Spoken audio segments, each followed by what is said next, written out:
la mer. Alors, merci, chère Brigitte, de cette belle initiative qui montre une nouvelle fois que le 17e arrondissement est un arrondissement qui sait se bouger sur les choses importantes et s'unir d'ailleurs. Merci aussi, Bernard, de votre présence. Je vois dans l'Assemblée beaucoup de visages qui sont chers dans ma mémoire, mais pas seulement dans ma mémoire, aussi dans mon cœur. Ceux d'entre nous qui sommes chrétiens ont sans doute un titre particulier à avoir de l'attention pour nos frères dans la foi, pour ces frères de notre même Église chrétienne, qui sont donc persécutés au nom de leur foi aujourd'hui. Mais nous sommes dans un lieu de laïcité, vous savez combien j'ai d'amour pour la laïcité. Et donc je voudrais saluer aussi ceux qui, parmi vous, ne sont pas chrétiens, parce qu'ils sont d'une autre religion, parce qu'ils n'ont pas de religion. Et pour qui aussi la question des chrétiens est une question importante, parce qu'elle ne peut laisser personne indifférent. Parler des chrétiens en Terre Sainte, c'est d'abord parler du Christ, bien sûr. Et je pense que la personne du Christ est encore une personne qui dit quelque chose même aux non-chrétiens. Vous savez, j'étais au Kurdistan avec le philosophe athée Pascal Bruckner. Et en visitant, c'était la Semaine Sainte. Alors on est allé à des messes avec les réfugiés et on a dit le Notre Père ensemble. Et des chrétiens qui avaient été chassés de chez eux dans des conditions absolument épouvantables ont dit qu'il faudra un jour que nous puissions pardonner à ceux qui nous ont fait du mal.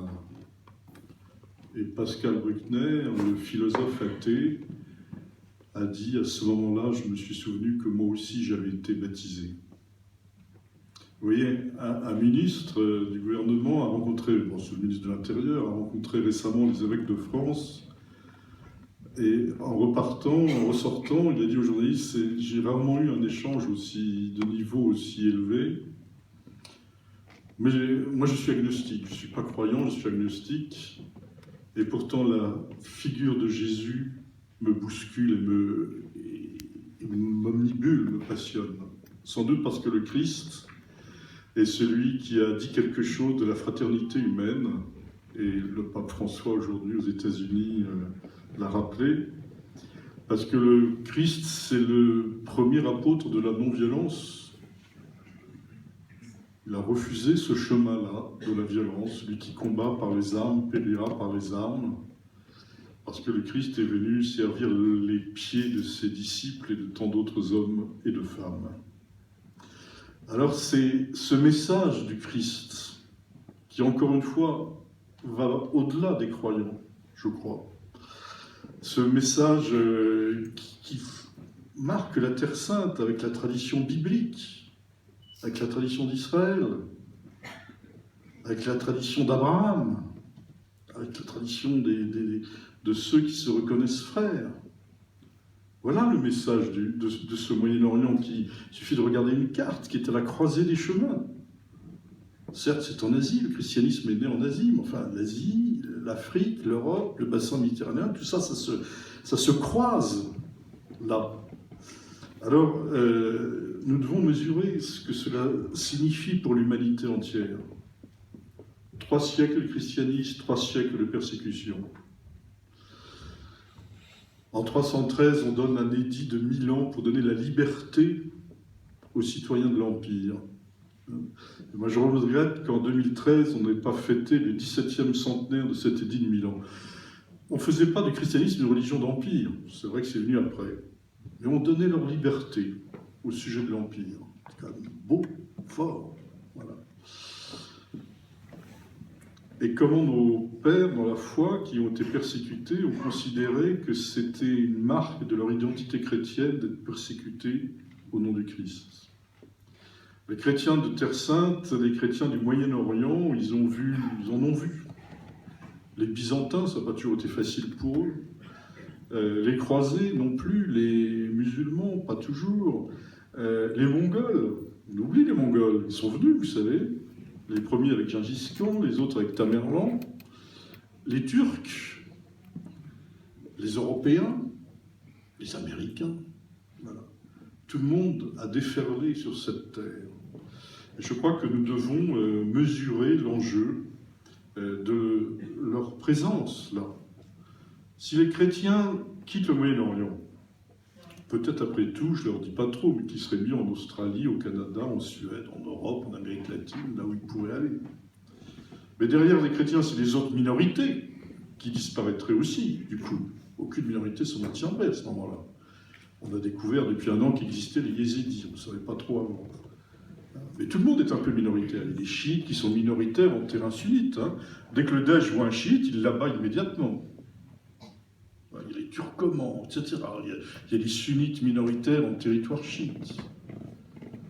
Il y avait des juifs jusqu'en 1948 en Irak.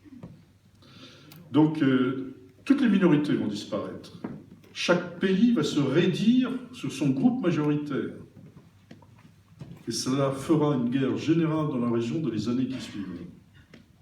Vous savez, après 1918, la DDR, plus jamais ça, on n'en veut plus. Et pourtant, on a recommencé 20 ans après. 20 ans après. Parce qu'on a cru qu'on allait faire la paix en mettant chacun chez soi. Hein, les Allemands avec les Allemands, les Polonais avec les Polonais, les Italiens avec les Italiens, etc. Chacun chez soi, on aura la paix.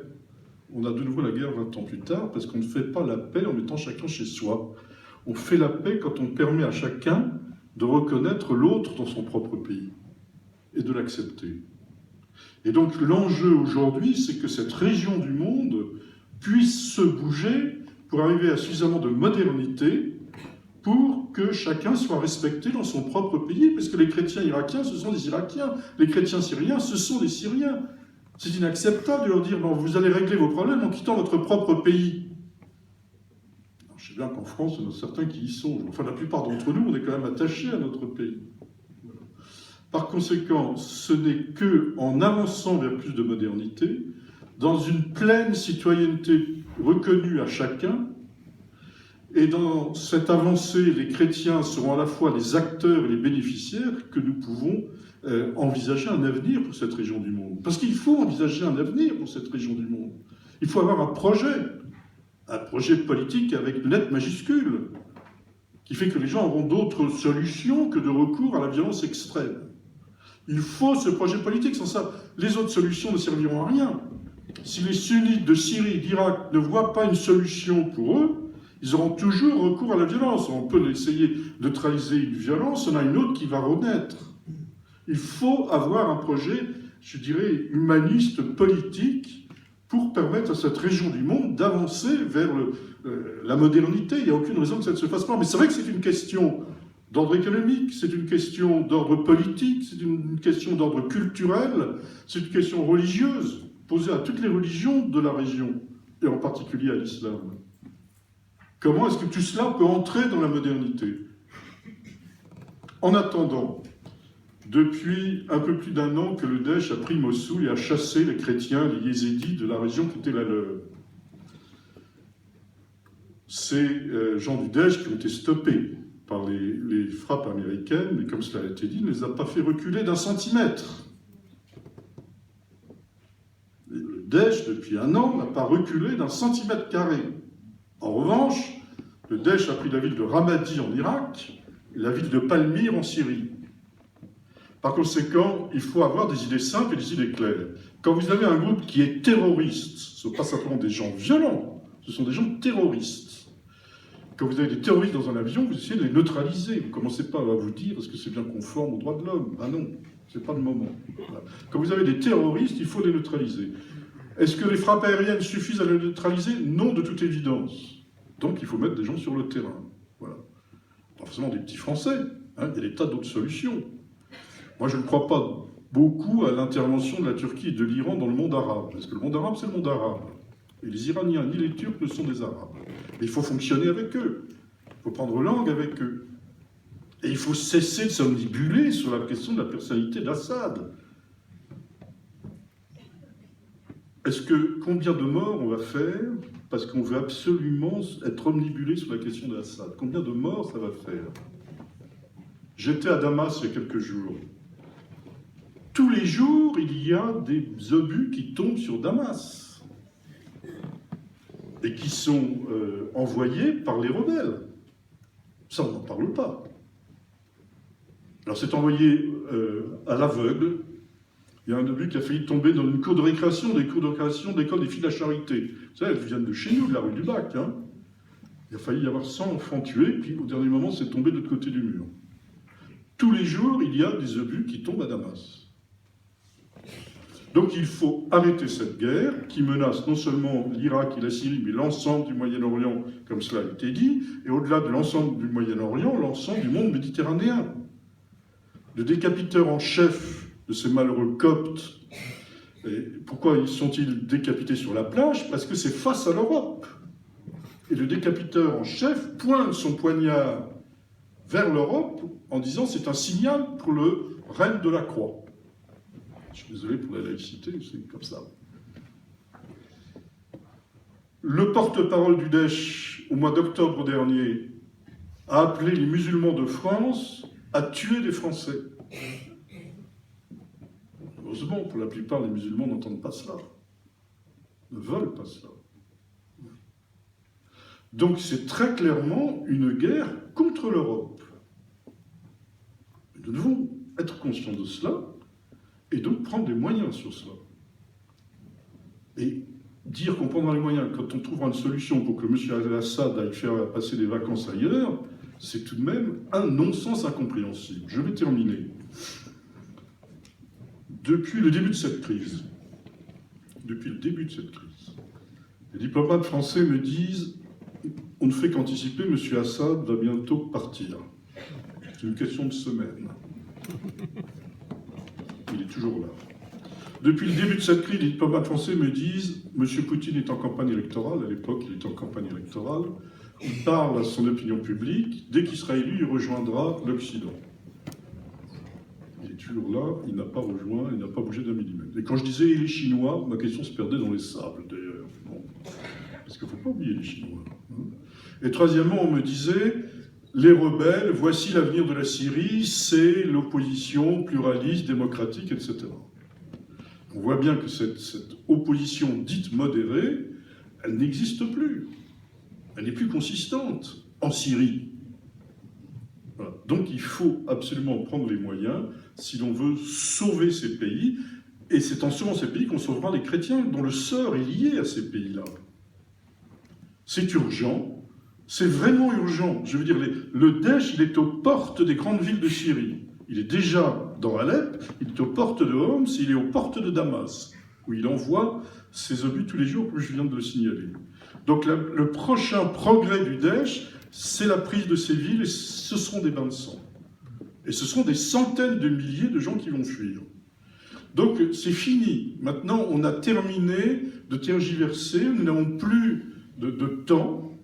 Là, c'est pas dans 6 mois qu'il faudra agir, c'est maintenant. Sans ça, nous allons au-devant de drames beaucoup plus épouvantables que ce qu'on a vu jusqu'à maintenant. Et encore une fois, je pense que nous sommes tous conscients maintenant que ce n'est pas simplement un problème pour la Syrie et l'Irak, mais c'est aussi un problème pour l'Europe. C'est pas que le Daesh d'ailleurs, c'est Al-Qaïda aussi.